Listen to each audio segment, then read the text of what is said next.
এখানে যে একটা গাছ আছে না, ওই 11,000 লাইনের মধ্যে বড় গাছটা পড়ছে।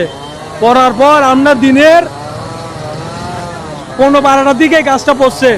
পল্লী বিদ্যুতের কোনো লোক আসিয়া এটা এখনো পর্যন্ত ক্লিয়ার করে না। আমাদের পাবলিক যখন এখানে গেছে, যাওয়ার পর পল্লী বিদ্যুৎ লোক আসছে, আসার পর বলতেছে আমাদের লোক বল এখানে নাই, ছুটিতে গেছে, আপনারা পাবলিক এটা কাটিয়ে দেন, পরে আমরা এটা লাইন দেওয়ার ব্যবস্থা করব। ওইটা পাবলিকে যখন কাটছে, কাটার সময় অ্যাক্সিডেন্ট করছে। পল্লী বিদ্যুৎ লোকেরা বলছে যে আমরা কাটিং করেন, আমরা বিল দেবো আপনাদের লোকেরকে। কাটার সময় 3 জন লোক অ্যাক্সিডেন্ট করছে। ওদের অবস্থা আমাদের কুমড়নি মেডিকেল নিছে, ওইখান থেকে চকবাজার মেডিকেল নিয়ে গেছে। আমাদের অভিযোগ হচ্ছে, প্রথমে হচ্ছে ওই লোকগুলাকে ভালো ট্রিটমেন্ট নেওয়ার, পল্লী বিদ্যুতের পক্ষ থেকে ট্রিটমেন্ট দিতে হবে। ওদের কোনো যদি বিশেষ দুর্ঘটনা হয়, ওদেরকে পরিবারের দায়িত্ব নিতে হবে। আমরা ওইখানে যোগাযোগ করছি, তারা বলছে যে এটা আমরা দেখতেছি। আমাদের বোয়ালখালী থানার ওসি আসছিল, ওসি স্যার জিএম স্যারের সাথে কথা বলছে। জিএম স্যারের সাথে কথা বলার পরে জিএম স্যার বলছে ঠিক আছে, ওই লোকগুলোর দায়িত্ব আমরা এখন নিতেছি। এখন আমাদের দাবিটা হচ্ছে এখানে গাছটা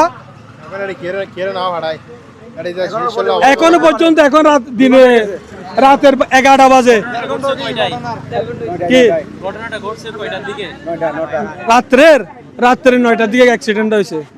এখন আমাদের যে বোয়ালখালীর ওসি সাহেব টিনুর সাথে বলছে, টিনু স্যার বলছে আমি কুমড়নি ওই পল্লী বিদ্যুৎ থেকে চকবাজার মেডিকেল লোক পাঠাইছি।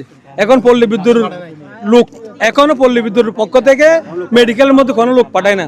ওরা এখন অনেক অসহায়ের মধ্যে আছে, ওগুলা পড়ার দরকার। আর আমাদের যে ফায়ার সার্ভিসের লোকগুলো আসছিল, ওরা জেনারেটর পর্যন্ত স্টার্ট দেয় নাই, ওরা কোনো কাজ করে নাই, পাবলিকে কাজ করতেছে, ওরা বুকের মধ্যে হাত দিয়ে দাঁড়াই আছে। এদেরকে বলছে আপনারা জেনারেটরটা চালু করেন, এখানে লাইটের ব্যবস্থা করে দেন, আপনাদের কাছে খরচ গাছ আছে, ওইটা মেশিনটা ব্যবস্থা করে দেন, খরচ মেশিনটা ব্যবস্থা করে দেন। ফায়ার সার্ভিসের লোকেরা ওগুলো করে নাই, এরা পাবলিক কাজ করতে, ওরা বুকের মধ্যে হাত দিয়ে বসে আছে। আমাদের দাবি হচ্ছে এখন দ্রুত লাইনটা ব্যবস্থা করে দেওয়া, যে লোকগুলো অ্যাক্সিডেন্ট হচ্ছে তাদের পরিবারের দায়িত্ব নেওয়া, তাদের ট্রিটমেন্ট ভালো করে করা। এটা আমাদের ইউনো মহোদয় আশ্বস্ত করছে, বোয়ালখালী থানার ওসি আশ্বস্ত করছে, এটা ট্রিটমেন্টের ব্যবস্থা করবে।